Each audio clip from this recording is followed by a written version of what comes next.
Bonjour à tous. Merci en tout cas pour l'invitation, Frédéric Ancel, et également à l'ESG.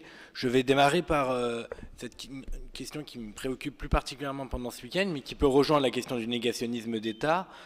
C'est un événement qui est malheureusement un peu passé sous silence, le déplacement de Marine Le Pen à Vienne dans un bal avec des négationnistes, dans un bal organisé par des corporations étudiantes qui ont pour habitude de rendre ces lieux-là interdits aux juifs et à la presse par ailleurs. Mais pour dire pourquoi la presse. Et dans cet événement-là, si je démarre par là, c'est pour parler d'un phénomène qui est particulier en France, qui est celui de la banalisation du négationnisme. Et que quelque part, autant la mobilisation sur place à Vienne était assez impressionnante, autant le silence de la société civile ou de la classe politique a été assez étourdissant depuis ce vendredi soir. Et je pense que c'est un sujet à évoquer là maintenant, pour ne pas arriver à un négationnisme d'État ici, bien évidemment, ça ne sera jamais le cas à nouveau, mais en tout cas, il y a là quelque chose par une partie de la classe politique dans une banalisation de fait que certains côtoient des négationnistes. J'ajoute à cela un autre événement qui était aussi une action de Marine Le Pen il y a quelques jours, puisque mercredi dernier, elle était invitée sur France Inter dans une interview où on l'a interrogée sur cette loi qui a été adoptée il y a quelques jours par le Sénat. Et dans sa réaction, quelque chose d'assez frappant, elle a voulu choisir d'utiliser le mot de massacre à 3 reprises, sans être relancée sur l'idée de génocide des Arméniens. On a bien compris, et puis j'ai pu faire des recherches, elle n'a jamais utilisé le terme génocide des Arméniens. Génocide arménien. Donc voilà quelque chose aussi qui se banalise, puisqu'elle n'a pas été relancée sur ce sujet-là. Son père l'aurait été avec beaucoup plus de virulence par les journalistes. Et là, voilà quelque chose qui peut passer. Certaines personnes qui sont candidats à l'élection présidentielle aujourd'hui peuvent tenir de tels propos ou fréquenter de telles personnes que celles fréquentées à Vienne il y a quelques jours. Et ce phénomène de banalisation, plus généralement, il se voit autour du sujet qui était abordé avant par Dominique Surbeau sur la question de la liberté d'expression. Il y a cette envie-là de dire « Oh, ça va, ça peut être une opinion comme une autre, on peut tout dire, on peut laisser aussi les autres tout dire ». Cette jouissance de l'interdit ou cette jouissance de la volonté de laisser les autres dans une position d'interdiction. Il y a en ce moment, par exemple, une profusion de vente d'objets nazis dans les librairies, dans des librairies ou même dans des nouvelles revues qui sortent. Nouvelle tendance de vouloir saluer la prouesse de l'armée hitlérienne. C'est assez impressionnant. Un site internet il y a encore quelques jours qui vendait des figurines de nazis, des statues d'Hitler, au même titre que des statues de Spider-Man ou de Superman. Bon, certains choisissent un super-héros, mais d'autres préfèrent Hitler. Ça se banalise. Et c'est ce phénomène-là qu'on doit dénoncer, qui n'est pas du négationnisme pur, mais c'est tous ceux qui accompagnent cette banalisation du négationnisme et qui nous nécessitent une protestation et une action de nos organisations. À cela s'ajoute le phénomène de saturation. On parle trop de la Shoah, bon, c'est connu, pour parler par exemple de ce génocide-là. Et pourtant, on remarque, c'est un sondage que nous on avait sorti il y a quelques années, quand d'ailleurs mon prédécesseur Patrick Lugman était président de l'UEJF, 51% des jeunes Français considèrent le négationnisme comme une opinion comme une autre. Là, un journal Stern en Allemagne a sorti il y a quelques jours une autre enquête. Un jeune Allemand sur 5 ne sait pas ce qu'est Auschwitz. Alors on parle de saturation, on pose la question, on ouvre le débat, mais faut-il aller à Auschwitz ou pas, etc. Et alors à côté de ça, la saturation, on ne la voit pas, puisqu'en réalité, il y a un gros problème de transmission de l'information. On a un public désinformé, alors il faut une loi, et je reviendrai là-dessus après, mais il faut aussi beaucoup travailler sur la question de l'éducation, où en réalité, il n'y a non seulement pas trop d'informations sur les génocides, mais seulement pas assez de travail d'éducation. Et là aussi s'ajoute un autre phénomène, un autre discours qui a séduit notamment dans les quartiers, puisqu'on intervient à l'UEJF avec SOS Racisme dans le cadre de Coexiste des programmes de lutte contre le racisme et l'antisémitisme, et on a pu entendre il y a quelques années, et c'est toujours présent, les phrases « on parle trop de la Shoah, mais on ne parle pas assez des autres massacres ». Discours qui a été beaucoup porté par Dieudonné à l'époque, où sur cette question-là, pour banaliser le négationnisme et pour attiser la haine, il venait mettre une concurrence victimaire, une concurrence des mémoires. C'est parce qu'on parle trop de tel génocide qu'on ne parlerait pas de la colonisation ou de l'esclavage ou d'autres phénomènes à rappeler, dont il faut rappeler l'histoire.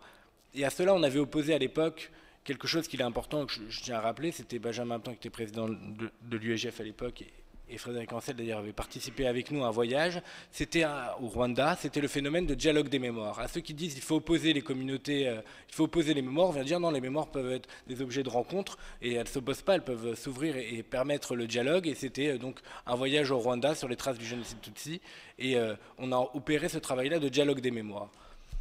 Et ce travail d'éducation dont je parlais juste avant, où on doit se rendre encore plus souvent, je pense, dans des voyages de la mémoire pour mieux comprendre ce qui s'est passé, pour mieux transmettre à la nouvelle génération l'histoire des génocides, ça passe aussi donc par le fait de le faire à plusieurs, de le faire en dialogue.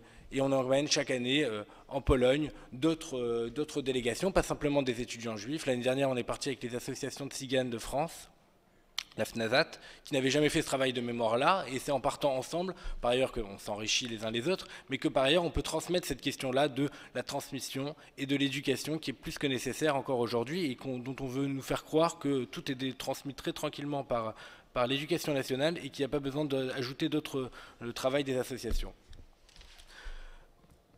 Et puis, un autre phénomène qui accompagne le négationnisme, c'est autre chose qui a accompagné par exemple ce qui s'est joué lors de l'incendie de Charlie Hebdo. Ou encore une fois sur la question de la liberté d'expression qui était abordée avant, il y a cette envie à tout prix de pouvoir dire il faut critiquer les génocides, on peut critiquer la nécessité d'une loi, bon, peut-être pas nier mais au moins critiquer, on peut se mettre à pouvoir en parler, il ne faut pas les rendre sacrés. Mais en réalité derrière ça, de vouloir mettre au même niveau qu'une religion, au même niveau que le blasphème, c'est en réalité vouloir dire que ça correspond à un courant de pensée, à une idée. Parce qu'on peut critiquer, on peut apprécier une idée. Le socialisme, le gaullisme, les religions, c'est des croyances, on peut les critiquer, on peut les apprécier, on peut considérer qu'elles ne nous conviennent pas. Mais un crime contre l'humanité, il n'y a pas de débat à avoir autour. Et c'est cela que dans le mythe qu'on veut créer autour des génocides, on veut nous faire croire en disant on nous empêche de pouvoir porter une parole critique. C'est de le mettre au même niveau qu'un système de croyance ou qu'une idée, et donc de cette manière-là aussi participer à sa négation.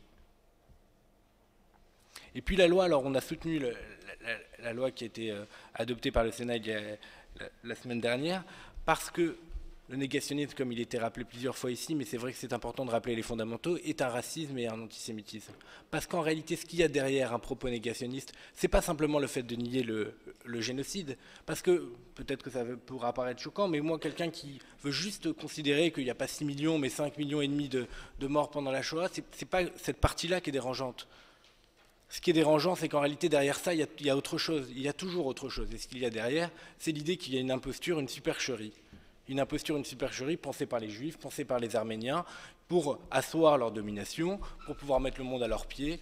Voilà ce qu'il y a derrière à chaque fois. Un négationniste est en réalité toujours un vrai antisémite ou un vrai raciste. Et c'est cela qu'il faut dénoncer, parce qu'on veut nous faire croire que ça pourrait être une querelle d'historiens, parce qu'on pourrait nous faire croire qu'une loi empêche les historiens de parler. En réalité, ce que la loi permet, ce qui a été rappelé plusieurs fois, c'est de protéger. Mais de protéger non seulement les descendants des victimes, mais de protéger ces différentes communautés aujourd'hui.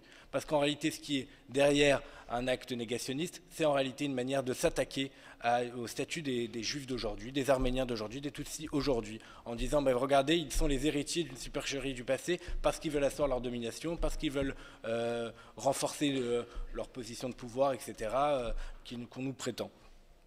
Et c'est cela que je tenais aussi à rappeler là.